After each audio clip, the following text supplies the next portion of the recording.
Hello everyone, back to you in today's second video, doing GWV Sunday Round-Up for today's second video. So this is going to be your usual Sunday afternoon eclectic mix of bits and that. We're going to be looking at sea surface temperature anomalies, solar activity, Arctic oscillation, North Atlantic oscillation, and the weather for the next week to 10 days and beyond. So sit back and enjoy it. Just to say that the third analogues update has been released, that first video up today. So that's looking at the QBO, the quasi-biennial oscillation summers that are coinciding with strengthening westerly QBOs. It's quite an interesting watch. Some pretty interesting analogues in that one. That video is here on the homepage at GWV right now. Later on this evening it will be placed on the summer updates and forecast page, and there'll be a written summary that goes with that as well. The third video coming up later on this afternoon, probably around 3-4 o'clock, will be the GWV and Meteo France seasonal model look ahead. That's taking us into the summer as well. So proper summer concerns actually had to GWV's today. Right, let's get on with the Sunday roundup and going to start off with central England temperature. Now we looked at central England temperature on it was Friday, I think. We was talking about the warmest Marches on record. Made a little mistake there, so I better correct that before we do anything else. It's pointed out in the comments at YouTube that there was an error. So I said that March 1938 was the warmest March on record for the CET this year, just here, 1938, with March coming out at 9.1. in 1938. That was wrong. So whenever we make mistakes, we always have to make sure we correct ourselves when it's pointed out. So the actual warmest March on record for the CET is 1957. That one just there. March 1957 comes out at 9.2. That is the warmest March on record. So 1938 was very close to it, just 0.1 of a degree off, but 1957 just picked it to the post, and we haven't had a warmer March than 1957 so far. So that is the record. We won't be beating that this year. It's going to be around 8 degrees, I think, the CT for March 2019. So we definitely won't beat it 1957. But I would have thought that it is likely at some point in the not too distant future we might beat that record. Actually, I think that really in March, given the right synoptics, you could envisage getting to around 10 degrees, I think, in March. So I wouldn't rule out that that record will stand for too much longer, actually. I think before too much longer we'll probably beat that one. But at the moment, 1957 does still hold the all-time March Central England temperature record, not 1938, as I said in Friday's video. So sorry about that, and that's definitely set the record straight there. Right, let's get on with sea surface temperature anomalies then. So this is how the sea surface temperature anomalies were looking across the Pacific and Atlantic Oceans last week. So we've got the three areas that we're always looking at with these videos. We've got the ENSO region just here. Northern Pacific is up there, and they've got the North Atlantic Ocean over there. So that's how the sea surface temperature anomalies were looking last week. We did last week's GWV Sunday Roundup. This is the very latest. So dealing with the ENSO region first of all. Now we had this area of cold sea surface temperature anomalies close towards Mexico and Peru last week. I said that was probably just weather related. Those are relatively shallow waters in towards the coast of Mexico and Peru. So I said that probably wasn't going to be the start of shifting towards a La Nina, a cold event. That was probably weather related due to some sort of area of low pressure or storm system that had churned the sea surface temperature anomalies up a little bit. So and we see that the very latest is that shrunk quite a lot over the past week. So we do still have that little area of cold and average sea surface temperature anomalies, but clearly it's shrinking. It's already starting to go away. So I think that was definitely weather related. As far as the deeper waters of the Equatorial Pacific Ocean are concerned, very little change over the past week. That situation in the deeper waters of the ENSO region, sort of in the central part of the Equatorial Pacific Ocean last week. That situation now, very, very little change overall. Up in the Northern Pacific Ocean, also very little change there. We still have this colder area just here, so it's a little bit cooler in the northern Pacific, but overall very little change. In the North Atlantic, again going back to last week, that's how things were looking in the North Atlantic last week. This is how things are looking now. Possibly it's turned a little bit colder again in the Northern Atlantic, sort of in that area, so from Greenland down towards Ireland and the UK, the sea surface temperature anomalies are possibly starting to lower. I've also got a few blue patches beginning to appear just here. Could this be the first signs that we're going to start going back into last summer's anomaly pattern, where we have that horseshoe shape of cold from Greenland down to the tropical Atlantic? There was quite a bit of speculation last summer that that may have contributed towards the very unusual hot summer that we had last year. Actually, I'm going to show you that sea surface temperature anomaly from last summer. So this is from last summer. This is from the 18th of June. You see that strange looking horseshoe shape of cold sea surface temperature anomalies from Greenland and going down into the tropical Atlantic. That was a very similar type sea surface temperature anomaly to what we saw in the North Atlantic in the summer of 1976. There were some quite striking similarities between the sea surface temperature anomalies in the North Atlantic last summer and in the North Atlantic in the summer of 1976, with this much warmer area here in between, that sort of in the middle of that horseshoe shape of cold. It's a very strange sea surface temperature anomaly that we had last summer, coinciding with that hot summer pattern.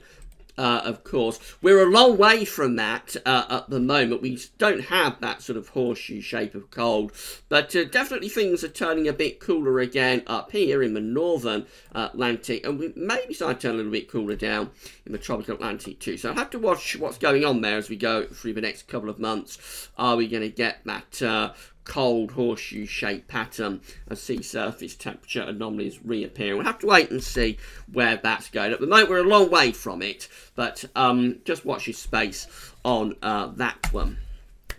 Solar activity next. So this is how the solar disk is looking on our side of this today from solarham.net. So we have got a region of sunspots actually just over here in the far eastern limb of the solar disk on our side of disk. Solar activity is at very low levels. It's expected to remain over the next 3 days at low levels. So there will be a little bit of solar activity, but not a huge amount. We have seen a bit more activity, though, over the past week. This is the GWV Sunday Round-Up solar activity tracker, updated to today and sent through by our good friend James Ackrill. So big thanks to James for sending this through. You can see from this orange line just here, that's depicting each individual day's sunspots. You see that's actually spiked up in the past week quite a bit.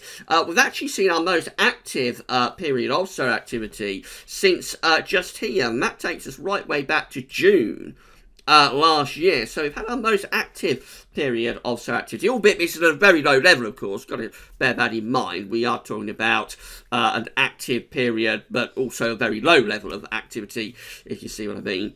But our most active period since June last year, that's beginning to drop down already, though it won't be sustained for very long because we are at solar minimum. There has been enough to lift the trend lines, which are the thick green and the thick red lines, but have been enough to lift those up. The pink line, by the way, is depicting solar flux. I haven't got time to explain that at the moment, but we're going to do the solar Sunday on Easter Sunday, so I'll go into solar flux a little bit then. But you see that that's also ticked up. That pink line up here, that's also ticked up in the past week. So I have definitely seen a bit of a increase in solar activity, sunspots over the past week, but they will very quickly start to drop down. It won't be able to be sustained very long because we are around solar minimum, but enough definitely to lift up the trend slightly, the thick green and the thick red. But I would thick red lines, but I would suspect they will drop down quite quickly again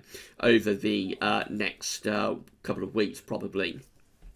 So a little bit more activity with sunspots over the past week, but we are still at solar minimum, so this won't be sustained all that long. Big thank you to James for sending through the solar activity tracker, and as I say, we'll be doing Solar Sunday on Easter Sunday. I think that's perhaps 3 weeks today, 3 or 4 weeks today, not sure. But anyway, we'll be doing that on Easter Sunday. This is how the Eurasian snow cover is looking. So holding on pretty well, actually, to snow cover across Russia. Last week, we said that the snow cover was kind of like on the European-Russian border, just there. It's still more or less there this week. So holding on to snow cover across most parts of Russia at the moment. That will start thawing out quite soon, I would have thought. Across Scandinavia, also holding on to snow cover across many parts of Scandinavia. Southern areas have lots of snow cover now, so Denmark, some parts of Sweden, not snow cover there. But going further north, there's still quite a bit of snow cover across Scandinavia. I think generally snow cover is holding on quite well across Eurasia, although Europe is generally snow-free now, away from the mountainous areas, of course. The Alps, the Pyrenees, still going to have snow cover there in the mountains, but generally Europe is snow-free, but Russia and Scandinavia sort of holding on to snow cover. Of course, Scandinavia is Europe, I should just say that, but we're talking about Central Europe has lost the snow cover up over Scandinavia, still holding on to it quite well, as is most of Russia, but that will be going quite soon, I would have thought. Arctic oscillation observed and forecast chart is looking like this. So the black line tells us where we've been with the Arctic oscillation. The red line's at the end where the GFS ensembles are forecasting the Arctic oscillation to go. Now this is just an index that's reflecting the state of the atmosphere. It's not driving anything. Just telling you what the atmosphere is doing. When the Arctic oscillation is in its positive state, then you're going to have low pressure up over the North Pole, and you will strengthen the zonal westerly flow. When the Arctic oscillation is in its negative state, you'll have high pressure, have blocking up over the pole, and you'll tend to also have low pressure through the mid-latitudes and more in way of northerly or easterly winds. Well, we're in a prolonged positive phase of the Arctic oscillation at the moment. It went positive through the early part of February. That's where we are right now, still very positive with the Arctic oscillation. We're going to go even more positive with the AO as we're going up towards the end of March. In the first days of April, the first week of April, we are seeing a drop in the Arctic oscillation being forecast by the GFS ensembles. Most of them are going down in towards negative territory, actually, through the first week of April. But, of course, it's very extended range. So it's in the unreliable time frame of the GFS and its ensembles. So I would suspect what's probably going to happen is just that we're going to go really, really positive with the AO in the next week. I mean, we're already very positive at the moment. We're just there. We're going to go up to around there, by the look of it, to an exceptionally positive Arctic oscillation. And then we can't stay at that sort of positive level very long. So I suspect what will eventually happen through the first week of April is that it'll drop down to kind of like a more sensible level of positive, if you like. It may go negative through the first week or so of April, but I'll be surprised if we have a negative AO then. I think it'll just drop back to a more reasonable positive level, if you like. But certainly we are still in this positive AO phase and likely to be so for a little while yet. North Atlantic oscillation also is in a prolonged positive phase. In fact, we have to go back to the autumn for the last time that we had a negative, a sustained negative NAO. We did go a little bit negative there around the new year. But overall, this has been a really, really prolonged positive phase of the NAO. Again, it's not driving anything, just tells you what the atmosphere is doing, this time looking at the North Atlantic. So when the NAO is positive, you're going to have low pressure around Iceland and you'll strengthen high pressure around the Azores. When the NAO goes negative, and it's going to be the reverse, you're going to have high pressure around Iceland and low pressure around the Azores. So, as I say, we've been in this prolonged positive phase of the NAO since really the beginning of the winter, beginning of December. That's where we are right now. Very, very positive with the NAO, and the GFS ensembles are just keeping this positive NAO going right the way through to the beginning of April. So I've had months now of very positive NAO conditions. At some point, this is going to have to change. It can't carry on indefinitely that we keep this positive NAO going. But certainly, there's no sign at the moment that that we're not going to lose this. There's no sign that we're going to lose this positive NAO phase. So both of the indexes, the AO, the NAO, are very positive at the moment and likely to remain in positive territory, I think, going into the early part of April. So it's a signal for westerlies to be strengthened, but that doesn't necessarily mean it's going to be unsettled, of course. Just because you're strengthening the zonal flow doesn't mean it will necessarily be wet. You can, as we're going to in the week ahead, for example, ridge up the Azores High, build the Azores High to such a degree, but it just takes over pattern not only for the UK, but for much of Northern Europe, and that's what's going to be going on in the week ahead.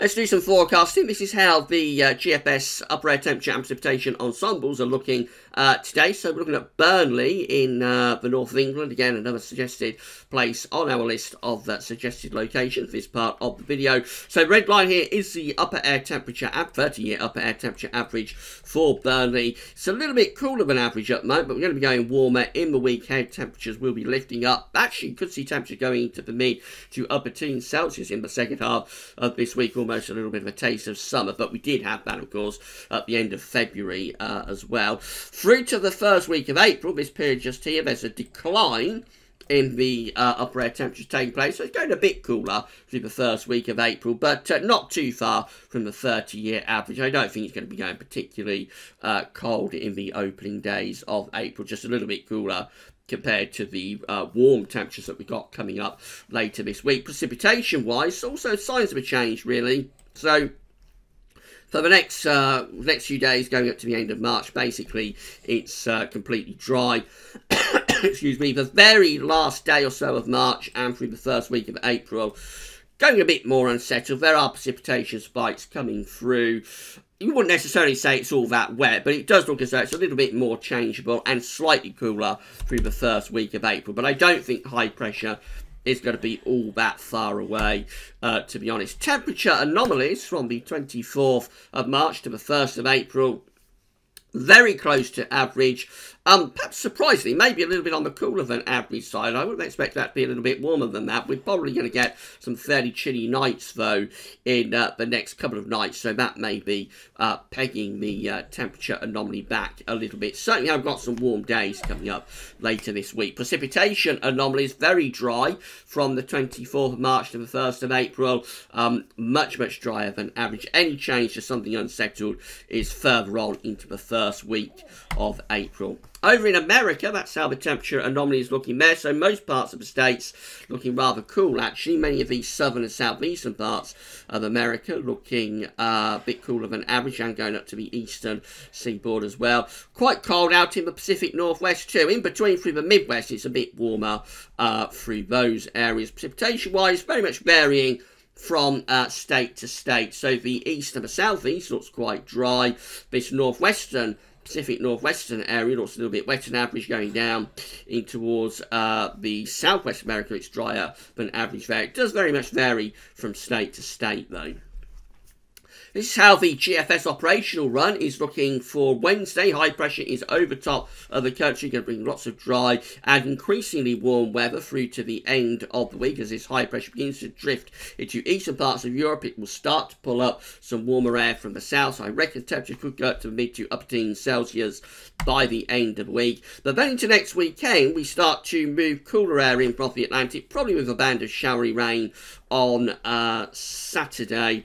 Next weekend, and then this ridge builds in behind it. This is Sunday next week, 31st of March. It's been Mothering Sunday, of course. Cooler winds coming in from the north, but then the high pressure is bridging back in again as we go into the opening days of April. So it tries to go unsettled. It does go a bit wet and windy for northern parts of the country there on Tuesday, 2nd of April, but high pressure is never all that far away from the southwest. It's building back in again as we go further through the first week of April, before it starts to shift up towards Scandinavia in the extended range and allows low pressure to push in from the Atlantic. That's how we finish up. A little bit more unsettled, actually, by Tuesday, the 9th of April. It has turned rather more unsettled, with low pressure down to our south, pulling in winds from the north to northeast direction. So that's quite a lot cooler and quite a lot more unsettled. But it's a really long way off, of course. That's over 2 weeks away, Tuesday, 9th of April. This is how the parallel GFS run is looking. High pressure is again sitting around the country through the end of the coming week. Will be mainly dry and becoming warmer as well. Into next weekend, we don't really turn it as unsettled as we do on the operational GFS. We just keep this high pressure ridging close to us. It is edging out to our west, so we're trying to pull down some colder winds from the north as we go towards day 10 with the parallel GFS, but we don't really get that. That gets pushed off into Scandinavia and northern parts of Europe. We remain under this ridge of high pressure, keeping us mainly dry and probably very pleasant, actually, probably reasonably pleasant days, maybe chilly nights. In the more extended range with the parallel GFS, well, high pressure stays in control. It is edging it further northward, so we're beginning to pull in some cooler winds from the northeast, and as we go to a really extended range to the end of a parallel GFS run, which again is Tuesday the 9th of April, we're moving that high pressure up towards Greenland. So obviously that's trying to turn things much colder as we go into the second week of April. We're trying to get wind into the north and build up a Greenland high. But again, I would urge extreme caution about that. It's over 2 weeks away, and that's really, really unreliable. As we've been doing this video, the 6 o'clock run of the GFS has been updating, so we'll just have a look at that. Again, high pressure is dominating the weather as we go through to the end of March. Next weekend, keeping high pressure very close to us. We do bring down a cold front next Saturday, which might bring a band of showery rain and a drop in temperature next weekend, but overall high pressure is staying in charge of weather up to the 1st of April anyway. Lots of anticyclonic influences continuing. Let's go a bit further out. Get to day 10 and the 6 o'clock GFS run. Looks like it's trying to turn things a bit more unsettled. Then low pressure started to edge in from off the Atlantic. That's day 10, Wednesday the 3rd of April. Let's go a bit further out to Friday the 5th. And then it looks like we are actually going into quite an unsettled pattern with low pressure starting to take over. So there's still a lot of uncertainty about this first week of April, I have to say. It's been causing quite a bit of confusion within the model output for a few days now, about around a week. Have quite a bit of uncertainty for this first week of April. And it does look as though that uncertainty continues. Will low pressure break through, as that 6 o'clock GFS run wants to do, or will we generally keep high pressure close to us as the midnight and parallel GFS runs have been keen to indicate? That's what we'll be focusing on in the videos in the coming days, I would have thought. ECMWF, again, the high pressure is dominating the weather on Wednesday. That continues into Thursday through to Friday as well. Next weekend, we turn things a little bit cooler, but still keeping high pressure mainly in charge of the weather. Moving up towards day 10, the high pressure starts to weaken. So by the time you get through to day 10, looking very similar to the 6 o'clock GFS run, actually, with low pressure then breaking through from off the Atlantic by day 10, Wednesday the 3rd of April. So we may turn things a little bit more unsettled through this first week of April, but there is quite a lot of uncertainty about this period. Let's have a look at the options that are on the table within the ECM ensembles today from the postage stamps at the Icelandic Met Office. This is how things are looking at day 10, which of course is the 3rd of April. So we've got 11 ensemble members with low pressure to our east, high pressure is out to our west, and we're bringing down quite an unsettled northwesterly wind. Then we've got 10 members of the ECM ensembles, including the control and operational run, the run we were just looking at, that have all this low pressure out in the Atlantic and moving into the UK with the jet streams. Obviously, they're very unsettled. There's 9, however, that have high pressure, more or less over the top of the country, a little bit to our southwest. And the jet stream is still toward north, so they're a drier, milder option. There's 8 with low pressure over and to the east of us, so they're bringing down unsettled and quite cool northwesterly winds. There's 7 that have high pressure, over and to the east of us, with the jet stream pushed off at there. So really, really uncertain for day 10. Again, just highlighting the confusion about this first week of April at the moment. And then finally, there's 6 that have a Scandinavian high. They're mainly settled, but they're bringing in easterly winds. So I mean, it looks like it's virtually 50-50 split between the runs that are low pressure dominated at day 10 and the runs that are high pressure dominated at day 10. And this does highlight the great uncertainty that we've got about this first week of April.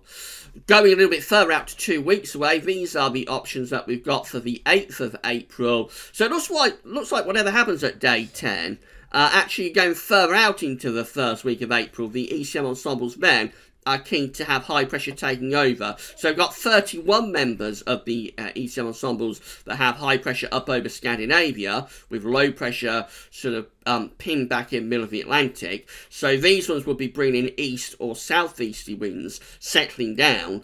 And then there's 20 that have high pressure actually centred over top of the country by I think that's the 8th of April. Yeah, it's the 8th of April. So by the 8th of April, 2 weeks away, there's 20 members of the ECM ensembles that have this high pressure centred over top of the country, and 31 that have it up over Scandinavia. So if it does turn more unsettled through the first week of April, it looks like it'll probably be relatively short-lived, and we'll probably get ourselves back towards high pressure relatively quickly.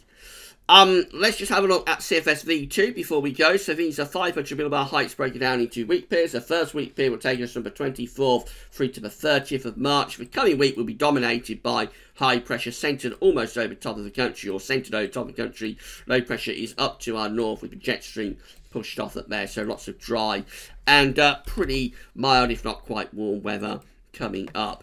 Week 2 looks like that. It's the 31st of March to the 6th of April. So we still have a ridge to our east. It's a bit weaker though. Low pressure is out to the northwest and down to the south, possibly just suggesting turns a little bit more unsettled maybe through the opening days of April. I mean, we're still more or less ridging above average heights in from the east of us.